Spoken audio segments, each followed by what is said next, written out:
There's such an abundance of seafood on our west coast, as there is on the coast of France where Chowder was created, a thick fish soup. But it was on the east coast in Newfoundland that Chowder became chowder.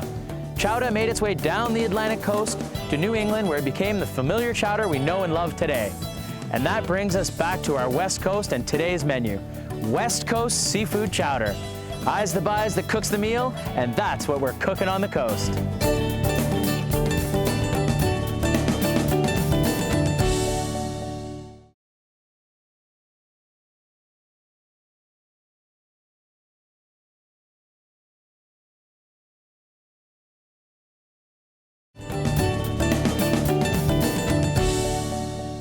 Welcome to Cooking on the Coast. Today we dip into some authentic West Coast seafood chowder.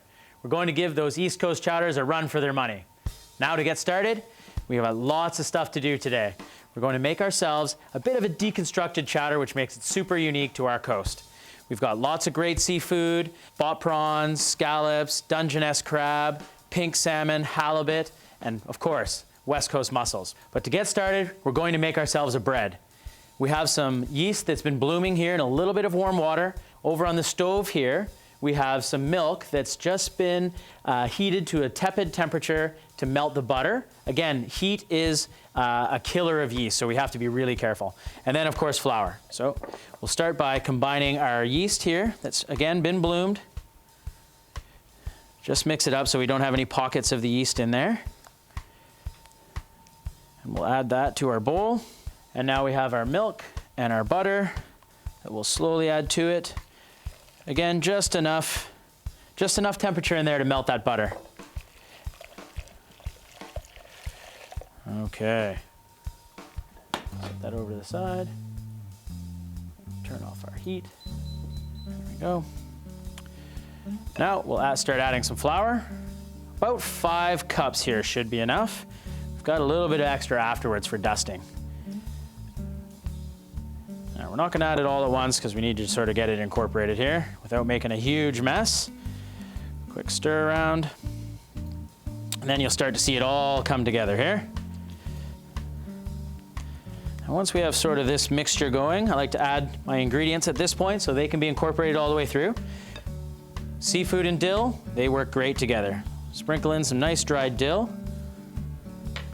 Now there's a couple things that yeast needs to work here. It needs some sugar, which the yeast feeds on to help it grow, but then also some salt. The salt stops that growing process, so we need a balance of both. We have about 2 tablespoons of sugar here. Add that in. And then salt, you want to combat that with about half as much. So about a tablespoon of salt. You can ease back on it a little bit and you'll just get a fluffier dough. There we are. Okay, mix that all through. There's that sound. Sounds great. There we go. And now more flour. So we added about 3 cups before, and we'll finish with another 3 or so. Now again, a lot of it has to do with feel. So when you're going through it, you're gonna look at it, you're gonna see where you're at. You wanna add flour a little bit at a time. If you over add the flour, it's harder to add the moisture back in there. See, it's coming together nicely. Okay, so this is the first component of our chowder today. The next part is the actual soup itself. So chowders originated in our side of the world anyway, not over in Europe, but they originated on the East Coast, where they were sort of a way to use up leftovers. The fishing boats would throw their fish from the day's catch into a big pot, whatever else they had on the boat, and stick it all together. And then a chowder was born. Now, we're starting to get there, but you can see, like I mentioned, okay, we're a bit wet here still. You see how it's still really sticky? So in that case, we want to add some more flour. There we are. And then once we get to a nice stage here, we're going to pop this out onto our bench and start dusting. So at this stage here, if you have an extra pair of hands around, like I do, Sam Oldroyd, who's been the instrumental portion of this whole cooking show, behind the scenes, keeping me in line, is going to join me today to do some kneading. Sam, Hi. thanks for coming on and joining me today. Oh, no problem. From behind the scenes. Yeah. Do you want to take it from here? For sure, yeah. Perfect, okay. Now, kneading's a really important process here, and Sam's, it's kind of mesmerizing, actually. You can actually sit there and watch her do it, which is really fun. But Sam, why don't you tell us a little bit about you and I, and how long you've been cooking and what you love about baking? Oh, I've been cooking, I started out dishwashing when I was about 15. Where most good cooks and chefs start, right? Yeah, I think it's important you start in the dish area. I started cooking a couple years after that, doing prep jobs, and moved down here to Victoria. Started working for you 5.5 years ago. I know, it's been a long time, hasn't it? It has. A joyful 5 years though, right, Sam? For the most part. Perfect. Basically, the dough kneading process is all about strengthening the glutens in the flour. You want to get them all built together so that the elasticity will allow them to grow but hold together, so you get these nice pockets of air inside the dough. Again, it's mesmerizing. However, we need to move on with the show here. So, onto our pot here for the chowder. A little oil in the pan, just a touch. We want to render out some bacon. I think every good chowder starts with some nice double smoked bacon. And then we have some diced celery, onions, and a little bit of garlic. The idea here is even cooking. So I have cut these up really small. For this purpose today, we're going to blend this all up, so you don't have to be super precise, but it will help speed up the process a little bit. Here, the bacon's starting to sizzle. You're really needy over there, Sam. How's that going for you? Not well. Again, we're rendering out some of the fat. I know the F word scares some people, but the fat in this chowder is what's going to help intensify the flavors. All right, we're really cooking here. Nice. Now we're going to add our celery, our onions, and our garlic. This is kind of the base flavors for our chowder. Give them a good stir. Nice heat in the pan. We don't want to be scared of that. That's all good. Let those sweat down just a little bit again. Now, what we have here is a little bit of cheesecloth. We want to add flavor into this chowder without adding the actual ingredients to it. So we make a Bouquet Garni. We've got some parsley, some thyme, a couple of nice fresh bay leaves. I think fresh bay leaves are the way to go if you can find them. And some roasted peppercorns right into our cloth here. How you doing, Sammy? Oh, it's almost coming together. Are we getting close? So what are we looking for to finish off that dough? What texture are we looking for there? You want it to be soft, but not too tacky. You don't want it to be sticking to your hands or the board. Which is why you keep adding flour, right? Exactly. And you want it to have a nice smooth texture on the top of it. Yeah, it's starting to look great already. You can see like it's not sticky to the touch anymore. It's really coming together. Yeah, just a little bit more flour. So, Bouquet Garni is done. We've just tied a nice knot in the cheesecloth. Again, that's going to release all the flavors into our chowder without actually putting the stems and the peppercorns in there. We can just take that out later. Starting to get some color on the bottom, which is okay. We want to keep it to be, we're making a white chowder here today, so we definitely want to keep it on the lighter side. Deglaze with a little white wine. On the East Coast, a white chowder would be known as the New England style clam chowder, and then a red chowder is typically made with tomato sauce, which would be more a Manhattan style. Now we're going to add our fish, but here we want to add our fish in a sort of a specific order. The longer cooking things first. Halibut goes in, nice big chunk of pink salmon. I love pink salmon, it's a wonderful sustainable choice. As we add our stock. So I'm using a spot prawn stock here. Basically what we do, once we've peeled all our spot prawns in the restaurant, we save the shells and we make these awesome stocks with it. You can see it's got a bit of a pinkish color. And I've warmed it up. Again, that just expedites the process here. So we want to bring that up to a nice boil. And then we'll start adding our other ingredients. How are we doing there, Sammy? Oh, pretty good. I'm going to need a bowl pretty quick here. Okay, perfect. A little oil. All right, so we've got a bowl. And you want me to give it a little spray here? Yeah, it just keeps the dough from sticking. That's right, keeps it from sticking to the sides. You could use just some regular oil. I love using the pan spray simply because it gives it a good coating instead of sort of sitting all on the bottom. So now we're at that stage. Spray it again on top. We're doing that for what reason, Sam? So it gives it room to expand so it doesn't get restricted. Yeah, and then you don't create a crust on top either, exactly. right? It doesn't dry out. Perfect. And find a nice warm spot in the kitchen to let that double in size. Now we're almost done with this here. The fish cooks really quickly in this chowder. We're gonna add the rest of them. Again, spot prawns. We've got some lovely Dungeness crab meat, a delicious scallop, and some mussels.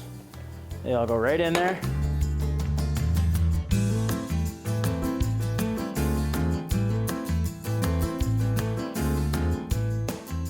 Now that our fish has had a chance to flavor our stock and also to cook all the way through, we can pull it out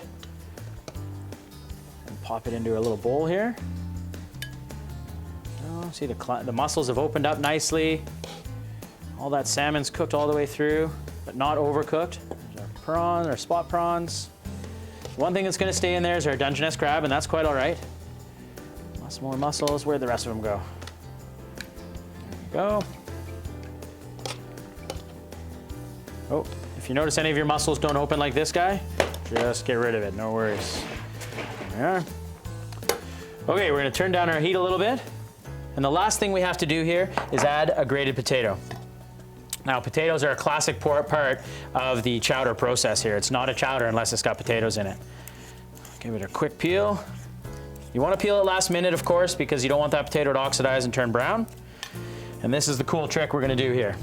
Again, you could dice it up and add it in, or you could dice it up and add it all in, but we're going to grate it right in there, and that's gonna help us make it cook a little quicker.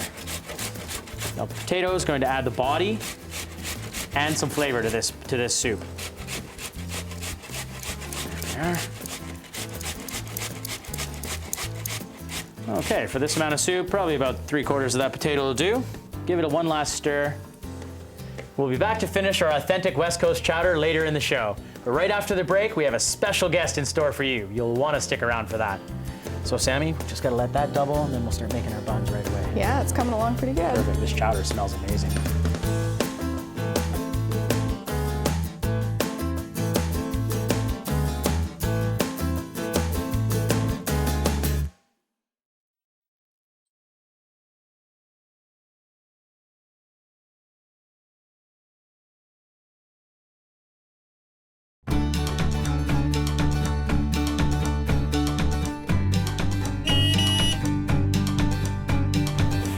We're heading down to Victoria's Fisherman's Wharf, a floating culinary epicenter. Let's go check it out.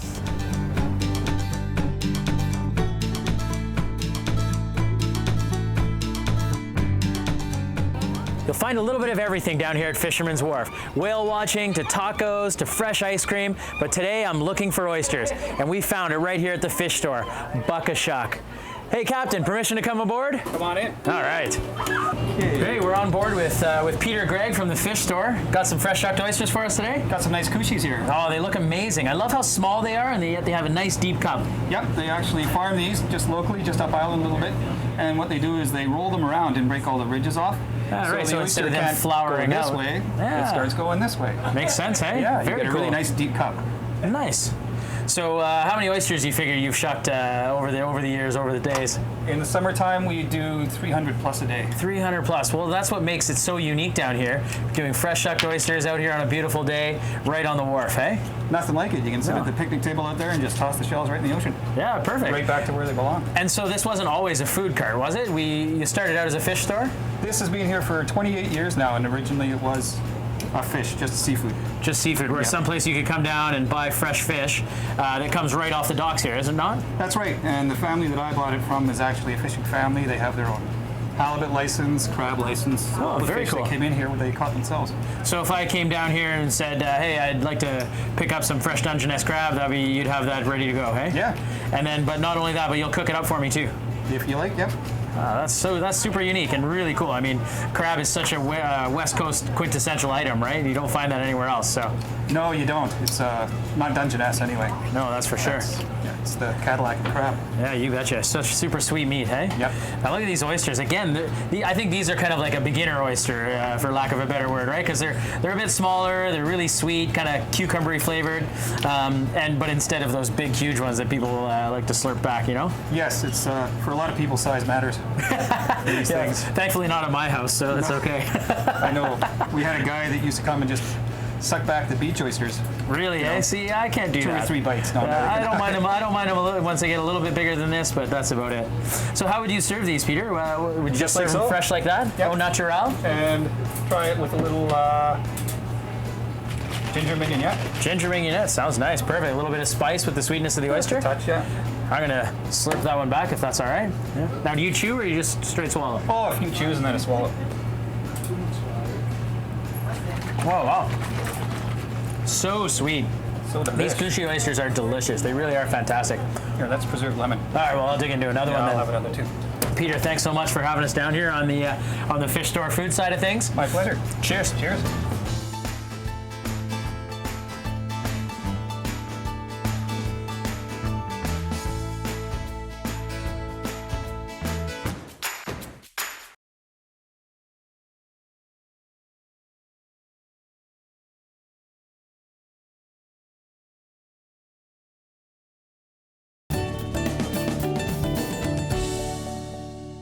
And now we're back to finish up our authentic West Coast seafood chowder.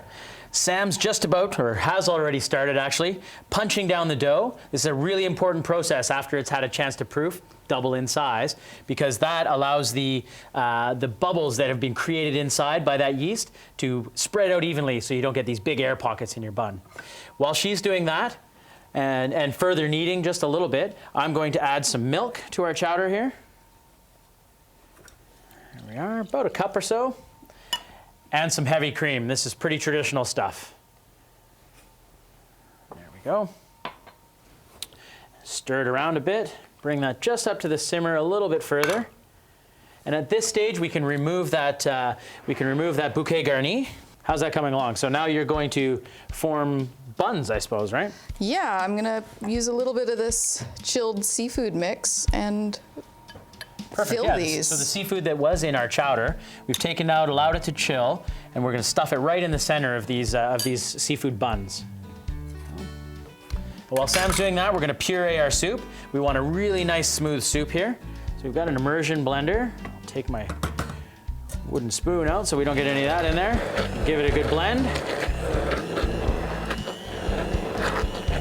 We want this nice and smooth. This does a couple of different things. It actually incorporates even more flavor into that chowder and also adds a nice velvetyness.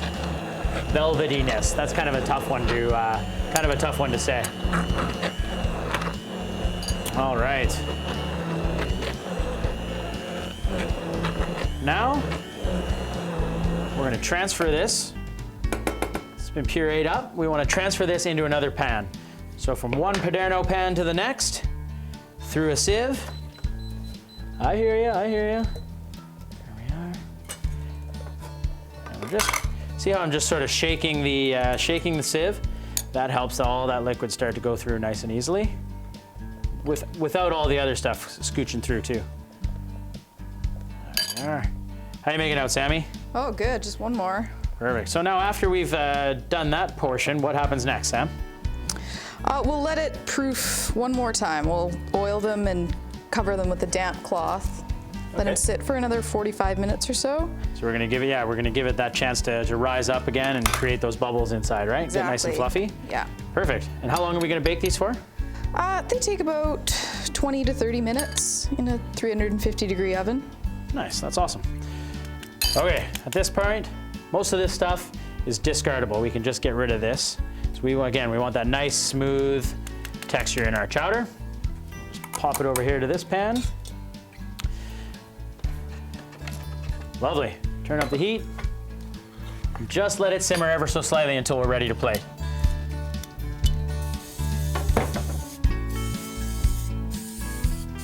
I'll help you out here. Oh, thank you very much. You're welcome. Sam, thanks very much. You're gonna take those away to proof somewhere nice and warm, Yeah, for sure. and then get started on the next episode? Yeah. Thanks, Sam. Thanks. She really does keep me together.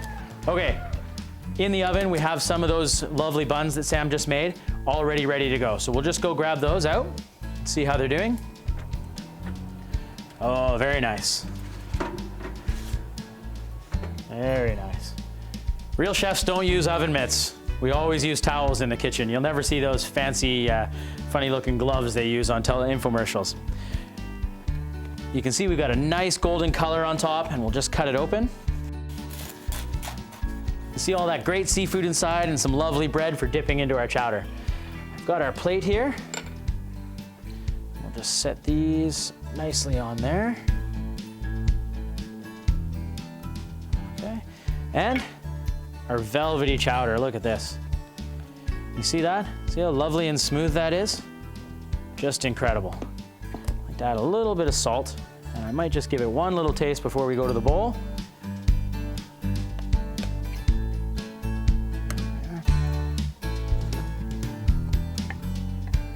Awesome. Such a wonderful seafood flavor. We've got the prawns in there. Amazing. Straight over to our bowl. One nice ladle full, maybe just a touch more. See the velvety texture? Just wonderful. A sprig of dill just to brighten up the color and tie it in with the seafood bun. And there you have it, West Coast seafood chowder, Garret style.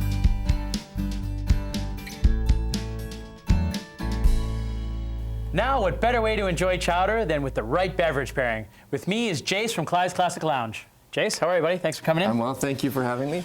So? Well, today I've decided to bring a rosé to pair with your seafood chowder here. Nice. The reason for that, a lot of people would tend to lean towards a Chardonnay or Viognier to pair with their seafood chowders just because it's got that mineral presence, nice body, not overly acidic. That's the traditional sort of way to go, right? And, white on white kind of thing? Exactly, but you can find all those characteristics in this rosé right here. This is a Spanish rosé.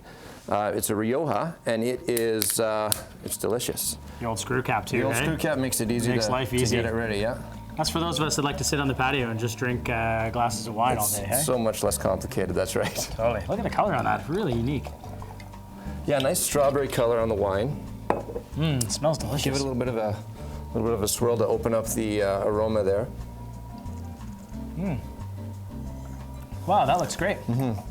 Smells delicious and has that wonderful mouthfeel, hey? Well, it's got that nice minerally presence, kind of subtle acidities, really well on it. This is actually a very complex rosé, and I really Let's enjoy see this how, one. I guess my chowder better hold up to it then, Let's hey? see, yeah. So I've got the bun, we got the deconstructed thing going on here. Just give it a little dip.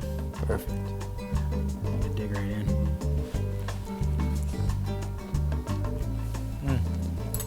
Chowder like you've never had before, hey? Being a prairie boy, have you ever had chowder like that? Not as good as this, that's for sure.